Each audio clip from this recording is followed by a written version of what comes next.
Hi viewers, welcome to Myra media. Andhra Pradesh రాష్ట్రంలో ఎన్నికల ప్రక్రియ అయితే ముగిసింది. ఇంకా ఓట్ల లెక్కింపే తరువాయి మే 23న ఎన్నికల ఫలితాలు రాబోతున్నాయి. అయితే ఈ జరిగినటువంటి ఎన్నికల పనితీరు, వస్తున్నటువంటి ఆరోపణల మీద ఎన్నికల సంబంధించినటువంటి రాష్ట్ర ప్రధాన ఎన్నికల అధికారి గోపాలకృష్ణ ద్వివేది అయితే మీడియా సమావేశంలో కొన్ని అంశాలను ప్రస్తావించారు.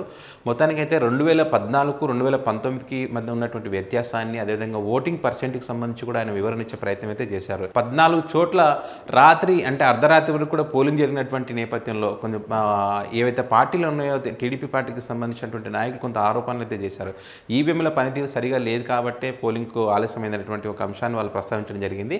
అయితే తాము ఖచ్చితంగా ఏదైతే కొన్ని చోట్ల ఈవీఎంలు పనిచేయడం లేదంటే ఒక 30-40 చోట్ల ఈవీఎంలు పనిచేయలేదు, వాటిని సరిచేసే ప్రయత్నం చేశాము.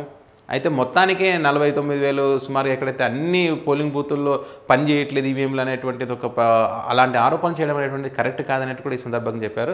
ఎవరైతే పోలింగ్ బూత్ల దగ్గర సాయంత్రం 6 గంటల వరకు ఉన్నారో వాళ్ళందరూ కూడా స్లిప్లు ఇచ్చి రాత్రి పోలింగ్ జరిగేంత వరకు కూడా వాళ్ళకి సహకరించాము, ఎలాంటి ఇబ్బందులు కలగకుండా ప్రయత్నం చేశామని కూడా ఈ సందర్భంగా ఆయన ప్రస్తావించడం జరిగింది.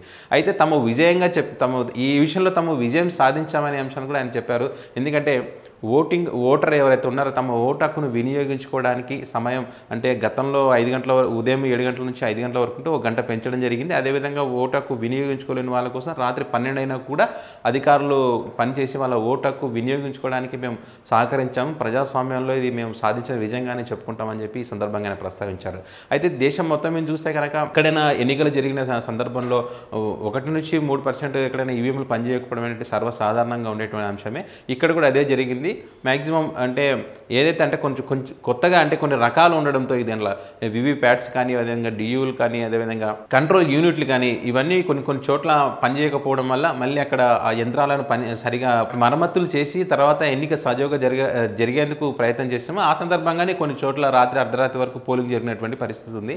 సో మొత్తానికి చూస్తే 2014తో కంపేర్ చేస్తే వనరులు కానీ ఇప్పటికి ఉన్నటువంటి వనరులు కానీ చాలా తక్కువ ఉన్నాయని చెప్పొచ్చు. భద్రతా దళాలకు సంబంధించి కానీ ఇప్పటికీ కానీ చాలా తేడా ఉందని చెప్పి అప్పటితో పోలిస్తే 50% మనకు తగ్గినటువంటి పరిస్థితుల్లో కూడా ఎన్నికలు ఎలాంటి అవాంఛనీయ సంఘటనలు అంటే చెదురుమదురు ఘటనలు జరిగినప్పటికీ 2014లో ఎన్నికల్లో ఘర్షణల కారణంగా 6 మంది చనిపోతే ఇప్పుడు ప్రస్తుతం జరిగిన ఎన్నికల్లో 2 మరణించారు. అదేవిధంగా 2014 ఎన్నికల్లో 6 ఈవీఎంలు ధ్వంసం చేస్తే ఇప్పుడు 5 ఈవీఎంలు ధ్వంసం చేశారు. 2014లో 276 కేసులు నమోదైతే ఈసారి 84 కేసులు మాత్రమే నమోదయ్యాయి. 144 డ్రోన్ కెమెరాలు, అదేవిధంగా బాడీ కెమెరాలు కానీ, అదే ఏరియల్ వాహనాలు కూడా వాడడం జరిగింది. ఎక్కడైతే మావోయిస్టు ప్రాంతాల్లో ఉన్నాయో అక్కడ ఎన్నిక ఇబ్బంది జరగకుండా ఇవన్నీ వాడడం జరిగింది. భద్రతా సిబ్బంది లేకపోయినప్పటికీ కూడా చాలా కట్టుదిట్టమైన ఉన్న సిబ్బందితోనే చాలా కట్టుదిట్టమైనటువంటి భద్రతను ఏర్పాటు చేసుకొని ఎన్నికలు విజయవంతంగా పూర్తి చేశామనేటువంటిది కూడా ఆయన ప్రస్తావించారు. 2014లో 295 బలగాలు ఉన్నాయి, ఇప్పుడు మాత్రం 175 ఉన్నాయి. అయినప్పటికీ కూడా సాధ్యమైనంత వరకు ఎలాంటి ఘర్షణలకు తావు ఇవ్వకుండా ఎలక్షన్లు జరిపినటువంటి పరిస్థితి.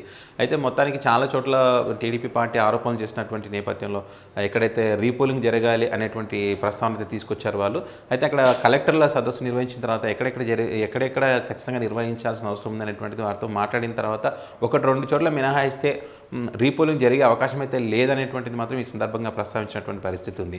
ఎలక్షన్ల పరంగా మాత్రం ప్రజాస్వామ్యంలో ప్రజలకు ఓటు హక్కు వినియోగించుకోవడానికి మేము అన్ని రకాల ప్రయత్నం చేశాము.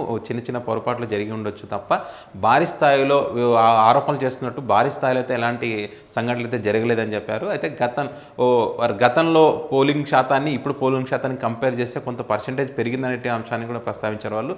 గతంలో 77.96 పోల్ అయితే ఇప్పుడు 79.64 పోల్ అయినట్టుగా ఎన్నికల అధికారి తెలిపినటువంటి పరిస్థితి. సో మొత్తానికైతే మరి ప్రతిపక్షాల ఆరోపణలు వీటన్నిటి మధ్య కూడా ఈరోజు చంద్రబాబు నాయుడు ఢిల్లీకి వెళ్తున్నటువంటి పరిస్థితి కూడా ఉంది. కేంద్ర ఎన్నికల సంఘాన్ని కలిసి ఇక్కడ జరిగినటువంటి పనితీరును అంతా కూడా వాళ్ళతో ఒక వినతి పత్రం ఇచ్చి అక్కడ ధర్నా చేసే అవకాశం కూడా ఉంటుందని పార్టీ శ్రేణులు చెప్తున్నటువంటి పరిస్థితి. మరి సో మొత్తానికి ఏం జరగబోతుంది ఏంటి అనేటువంటిది 2-3 రోజులు తెలిసే అవకాశం అయితే ఉంది. ఎన్నికల ప్రక్రియ అయితే పూర్తయింది.